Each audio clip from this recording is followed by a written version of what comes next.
ప్రేమ నమ్మకము గల యేసు నామములో కొన్ని బంగారు ప్రగ తలంపులు ధ్యానించుకున్న తర్వాత ఒక చక్కని ఆధ్యాత్మిక అంశాన్ని ధ్యానిద్దాం. నీతి నిజాయితీ గలవారు సింహం వలె ధైర్యంగా ఉంటారు.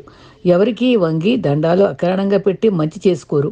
భట్రాజుల్లాగా భజనలు చేసి ప్రసన్నత చేసుకోవడానికి ప్రయత్నించరు. మనుషులు నమ్ముకుంట కంటే దేవుని ఆశ్రయించట మేలు అంటారు. వారికి దమ్ము ధైర్యము దేవుడే ఇస్తారు. అందరూ ఆలోచిస్తారు, ఎందరో ప్రారంభిస్తారు, కానీ కొందరే ముగిస్తారు. కానీ ఆది అంతమైన క్రీస్తు అంతం వరకు మన జీవితానికి తోడుగా ఉండి ప్రయాణంలో కొనసాగించి నిత్యత్వాన్ని తీసుకెళ్తారు. దేవునికి పెట్టే దండం మరి అంటే భక్తి. ఆకలిలో ఉన్న వారికి ఆహారం పెట్టడం, వస్త్రాలు లేని వారికి వస్త్రాలు దానం చేయడం, దుక్కుతులను ఓదార్చడం, సడిలిన మోకాళ్ళను బలపరచడం, కారు చీకట్లో కాంతిరేఖగా ఉండి బాధలో ఉన్న వారికి ఊరటనిచ్చే మనస్సు గల వారికి తిరిగి దేవుడు గొప్ప మేలు చేసి ప్రతిఫలం అందిస్తాడన్నది నిజం. పిరికివాడికి ఆపద కనిపిస్తుంది, ధైర్యవంతుడికి అవకాశం కనిపిస్తుంది. ఆపదలో అవకాశాన్ని ఆయుధంగా మార్చుకుంటే విజయాన్ని తప్పకుండా సాధించగలం. సింహం వెనుక ఎన్నో కుక్కలు మరిగిన సింహం విలువ తగ్గిపోదు. అట్లాగే మరి మన వెనక ఎంతమంది ఎన్ని విమర్శలు చేసుకున్నప్పటికీ మనం మన దేవుడు మనలో ఉంచిన సామర్థ్యము, విలువ, తలాంతులు మరి అవన్నీ కూడా ఏనాడు కూడా తగ్గిపోవు. సరే, మరి మరట నారు పెట్టకుండా నీరు పెట్టకుండా పెరిగేవి రెండు ఉంటాయట. అవి గమనిస్తే అవేంటంటే మరి మొదటిదేమో కలుపు మొక్కలు, రెండవదేమో మనిషిలో గర్వం, అహంకారం. కలుపు మొక్కల వల్ల పొలం నాశనం అయితే గర్వం ఏమో నాశనంగా నడిపిస్తుందని బైబిల్ చెప్తుంది. మౌనంగా ఉన్నామంటే నిశ్శబ్దం కాదు, మనలో మనం మాట్లాడుకుంటమే మౌనం. అయితే ఏకాంతం అంటే ఒంటరితనం కాదు, మనలో మనం యుద్ధం చేయడం. ఇదే ఆధ్యాత్మిక పెంపుదలకు, దేవునితో సహవాసానికి ఏకాంతము, మౌనం కూడా చాలా అవసరం. తను కూర్చున్న కొమ్మ విరిగిపోతుందన్న భయం పక్షికి ఉండదట. పక్షి తాను వాలిన కొమ్మను నమ్ముకోదు, కానీ తన రెక్కలను నమ్ముకుంటుంది. మనం కూడా మన క్రైస్తవ విశ్వాసిగా తన రెక్కల కింద ఆశ్రయము, తన రెక్కలతో కప్పును అని మనం నమ్ముకొని మనం పాడుకుంటాం కదా 91వ కీర్తనలో. అయితే మనకి ఎదురయ్యే మరి ఈరోజు టాపిక్ ఎదురయ్యే సింహాలు. మరి మనకి దైవశక్తితో ఎదురయ్యే సింహాల్ని ఎలా చీల్చాలి, ఎలా జయించాలి అనే టాపిక్ని మనం ధ్యానిద్దామండి. మరి విశ్వాస జీవితంలో భరించరాని భారాలు, మానసిక గాయాలు, వ్యతిరేకతలు, అవమానాలు, తృణీకరణలు అన్నీ కూడా తప్పవు కదా. ఎందుకని? వీటి ద్వారా నీ కుటుంబము మరి ఆశ్చర్యపడే అనుభవాలు ఏముంటాయి మనకి? వ్యాపారం దీవించబడే వృద్ధిలోకి వస్తుంది. కొంతకాలం మనం దుఃఖసాగరంలో ఉన్నా నేను నిలబెడతాడు. అన్ని సమస్యలు సమసిపోయాక ఎంతో కొంత బాధలో నుండి దేవుడు సులువుగా తప్పించి ఊరట ఇస్తాడని మనం ఊహించుకోవాలి. మనం థ్యాంక్ఫుల్గా ఉండి ఘనపరచడం ఇష్టంగా మారిపోవాలి. అట్టి గ్రహింపు కొరకే శ్రమల గుండా తీసుకెళ్తాడు. ప్రార్థనాపరులైన తల్లులు వారి పేర్లు స్పష్టంగా బైబిల్లో పొందుపరిచారు. ఒక తల్లి ఏడ్చి ప్రార్థిస్తే ఆశీర్వాదంగా సంసోను పొందింది. హన్నా ప్రార్థించింది, సమూయేలు ఉపకారిగా నిలిచాడు. ఎలిజబెత్ ప్రార్థించింది, బాప్టిజం ఇచ్చి యోహానుకు క్రీస్తుకు మార్గంగా నిలిచాడు. యెకోబేతు ప్రార్థించింది, మోషే వంటి గొప్ప ఆదర్శవంతుడైన నాయకుడు లేచాడు. వారి తల్లి కాచిన ప్రతి కన్నీటి బొట్లు బుడ్డిలో దాచపడి ఉంటాయి కదా. ఎవరు గుర్తించిన త్యాగాన్ని, విజ్ఞాపన దేవుడు చూస్తాడు. ఆ దేవుడిచ్చిన శక్తితో మనం సింహాలను చీల్చదము. అసాధారణ శక్తి, పరిశుద్ధాత్మ శక్తి. ఈ అనుభవంతో ధైర్యంగా సమస్యలు ఎదుర్కొంటాం. 1 సమూయేలు 17:34-35లో ఇంటిని ఎదుర్కొనే సింహమును చీల్చదము అనే టాపిక్లో ఇంటిని ఎదుర్కొనే సింహాలు. దావీదు గొప్ప కాపురేం కాదు, మరి చిన్ని గొర్రెల మనను కాచుకునేవాడు. 15-20 గొర్రెలు ఉన్నాయేమో. పెద్దల బాధ్యతలు పెద్దవైతే పంచుకోవడానికి ఇంటి బాధ్యతల కోసం చిన్నవాడు నమ్మకంగా విధేయతతో వెళ్ళాడు. అయితే దావీదు సౌలుతో అన్న మాట విలువైంది. నీ సేవకుడిన నేను నా తండ్రి గొర్రెలను కాస్తూ ఉంటే ఇంటి పని మీద ఉన్నప్పుడు అన్నమాట. సింహమైనా ఎలుగుబంటి అయినా ఇంటి కోసమే కదండి కష్టపడ్డాడు. మందలో నుండి గొర్రెపిల్లని ఎత్తుకుపోతుంటే దాన్ని వెంటబడి కొట్టి నోట నుండి గొర్రెని విడిపించాడు. సేవకుడు సింహాన్ని ఎలుగుబంటిని చంపాడు. సున్నతి లేని ఫిలిస్తీయుడు ఏమాత్రం జీవం గల దేవుని సైన్యాన్ని ధిక్కరిస్తున్నాడని ఎదుర్కొన్నాడు. యెహోవా నన్ను సింహం బారి నుంచి ఎలుగుబంటి బారి నుంచి రక్షించాడు, ఈ ఫిలిస్తీన్ చేతిలో నుంచి రక్షిస్తాడని నమ్మికతో ఎంతో గొప్పగా నిలబడ్డాడు కదండి. ఈ ఇంటి మీదకి వచ్చే సింహాలు చీల్చుదాం. ఇంటిని పాడు చేసే ఏమున్నాయండి సింహాలు? త్రాగుడు. ఆ సింహాలను ఎదుర్కొందాం. భార్యను హింసించే సింహాలను ఎదుర్కొందాం. ఆర్థిక ఖర్చులతో అప్పులు చేసే సింహాలను ఎదుర్కొందాం. క్రమశిక్షణ లోపం గల తల్లిదండ్రులు బాధించే సంతాన సింహాలను ఎదుర్కొందాం. సూటిపోటే మాటలతో హింసించే బంధువులు రాబంధువుల కంటే బాధకరంగా ఉండే సింహాలను ఎదిరిద్దాం. అనారోగ్యం కలిగించే సింహాలను చీల్చుదాం. మన ఇంటికి క్రీస్తు రక్తపు కంచె వేసి దుష్టుడైన సింహాన్ని ఎదిరించగలిగితే వాడు పారిపోతాడు. సైతాన్ వారి దావీదు అనుభవంలో సింహమును గడ్డం పట్టుకొని చంపాడు. అటవీకుల ప్రాంతంలో సింహాల బాధ ఎక్కువైపోతే ఆ సింహం వచ్చిన వినగానే ఆ గుంపులో బయలుదేరి ఆయుధాలను ఉపయోగించి చంపేవారట. అయితే ఒకసారట మధ్యాహ్న కాలంలో సింహపు రాదులే అని చెప్పి ధైర్యంగా ఒక చిన్న పిల్లాడు ఒంటరిగా ఇంటికి నుంచి బయటకు వచ్చేసి ఆ పొంచి ఉన్న సింహం కనబడేటప్పటికే అది ఆ చిన్న బాబుని చీల్చి చంపేసిందటండి. ఆ క్షణంలో జరిగిన పరిస్థితి తెలిసి ఆ గుంపంతా బయలుదేరట. అంతట్లో కుమారుని కోల్పోయిన తండ్రి అట్టండి వీరావేశంతో ఒక పెద్ద ఇనుప ఆయుధంతో రోషంగా పరిగెత్తి సింహాన్ని ఒక్కడే సింహాన్ని ఎదుర్కొని ఒక్కసారిగా ఒక్క వేటుతో ఆ తల మీద సూటిగా పొడి చేశాడటండి. అప్పుడు అది చచ్చిపోయింది. అది కడుపు చీలిస్తే వాళ్ళ బాబు ఎముకలు మిగిలాయట. మీ అబ్బాయేనా నమ్మకం ఏంటి అన్నారట ప్రక్క వాళ్ళు. అప్పుడు ఈ చొక్కా నా బాబుదే, ఈ చొక్కా నా బాబు వేసుకున్నాడని చెప్పి బాధగా కోపావేశాలతోటి చెప్తే తనకి బాబు చచ్చిపోయిన రోషంతో ఆ సింహాన్ని చీల్చడానికి ధైర్యంగా ఎదుర్కొని చంపేశాడు. దాని ఏంటంటే తండ్రిలో రోషంతో వచ్చిన కోపావేశము చీల్చడానికి తెగింపించింది. మనకు సమస్య కూడానండి మనల్ని బాధిస్తే మరి లేడీకి పొరిగెవరు నేర్పుతారండి. అవసరమై మన సమస్యలను ఎదుర్కోవడానికి శక్తి ఇస్తుంది. అది గుర్తుపెట్టుకుందాం. రెండవది ఇది ఇంటికి ఎదుర్కొనే సమస్యలు అనేటువంటి సింహాల్ని జయించాలి మొదటిది. రెండవది దాచబడిన సింహాలను చీల్చివేయాలి. 2 సమూయేలు 23:20. మరి ఇక్కడ యెహోయాదా కుమారుడు బెనయ పరాక్రమశాలి, సాహస క్రియలు చేసేవాడు. అతడు మోయాబు వాళ్ళలో 2 శూరులను కూడా మార్చాడు. అయితే ఒకరోజు చలి మంచు కురుస్తున్న వేళలో గుంటలోకి దిగి దాగి ఉన్న సింహాన్ని చంపాడు. ఈజిప్టు వారితో ఈడుతో చంపాడు. దాగిన అనేక సింహాలు మన మధ్య ఉన్నాయి. వాటిని చీల్చాలి. జీవిత గమనంలో వ్యవహారాలు దాగిన వ్యక్తుల్లో ఎదుర్కొన్న సమస్యల్లో మనం ఆ సింహాల్ని మనం చీల్చడానికి ధైర్యం తెచ్చుకోవాలి. మూడోది సోమర్తనమైన సింహాన్ని కాల్చేద్దాం. సామెతలు 22:13.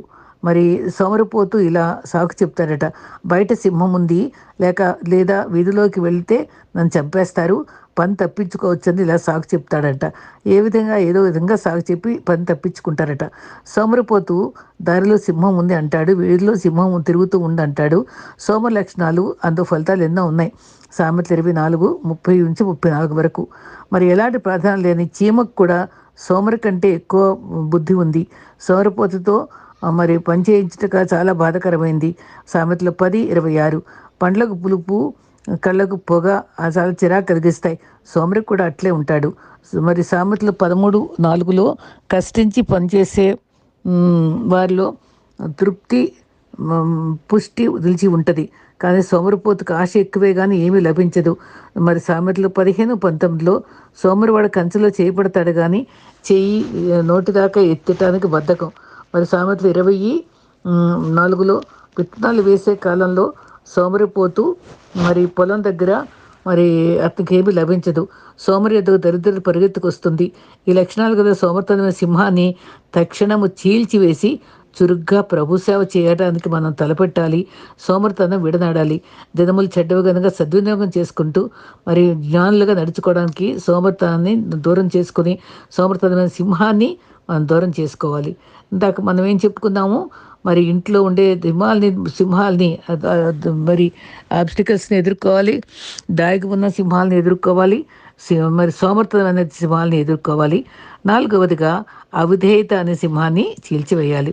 1 రాజుల 13 అధ్యాయంలో యరొబాము ధూపం వేశాడు. అది వేయకూడదు. అది వేసినప్పుడు బలిపీఠమా, యోషియా అనే వ్యక్తి చదివిస్తాడు, మనుషులను రాజులను చంపుతారు అనే మాట కోపించి చేయెత్తేటప్పటికి అది ఎండిపోద్ది, అది బలిపీఠం బద్దలైపోద్ది, అది బూడిద ఒలుగుతుంది. అది ఒక చక్కని చరిత్ర. 1 రాజులు 13:6 అభ్యర్థన మేరకు దేవుడు ప్రార్థించగా ఆ చెయ్యి బాగుపడటం జరుగుతుంది. అయితే ఆ సందర్భంలో మరి అలా అలా అలా ఆ ప్రవక్త ద్వారా మళ్ళీ ప్రార్థన చేస్తే ఆ చెయ్యి బాగుపడేటప్పటికే నా ఇంటికి రా, నేను నీకు భోజనం పెడతా అని మరి చెప్తాడు ఒక ఆయన. అప్పుడు 3 మాటలు చెప్తాడు. భోజనం ప్రభు తనకు చెప్పి పంపిస్తాడు ఆ ప్రవక్తకి, నువ్వు భోజనం చేయొద్దు, నీళ్లు తాగొద్దు, వెళ్ళిన దారినే మరి సూటిగా అక్కడ బలిపీఠం దగ్గర జరిగే తతంగం చూసి సరైన బుద్ధి చెప్పిరా అని చెప్తే ఆయనేమో సూటుగా వెళ్లకుండా అక్కడ ఎవరో పిలిస్తే వెళతాడు.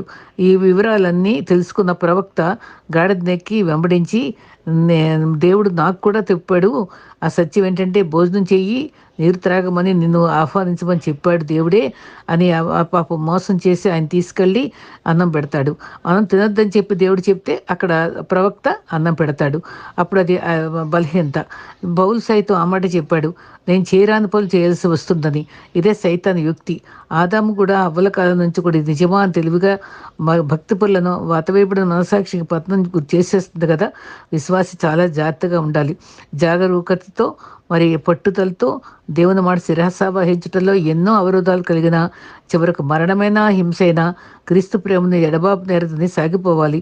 దేవుడు మనిషికి మాయమాటలు చెప్పి నమ్మించి భోజనం చేయించేటప్పుడు దేవుని మనిషి అప్పుడు బయలుదేరిన సమయంలో దేవవాక్కు, నా మాటలు ధిక్కరించి అవిధేయత ఫలితంగా నీ పూర్వీకులు సమాధిలో చేరతావు, త్రోవలో ఒక సింహం ఎదురయ్యి అతన్ని చంపేస్తుందండి. అప్పుడు ఆ శవంలో త్రోవలోనే పడిపోద్ది. అక్కడ సింహం గాడిదలు ఉన్నాయి. సింహం చీల్చబడిన వ్యక్తి సమాధిలో చేర్చని చెప్పి పిలిపిస్తారు.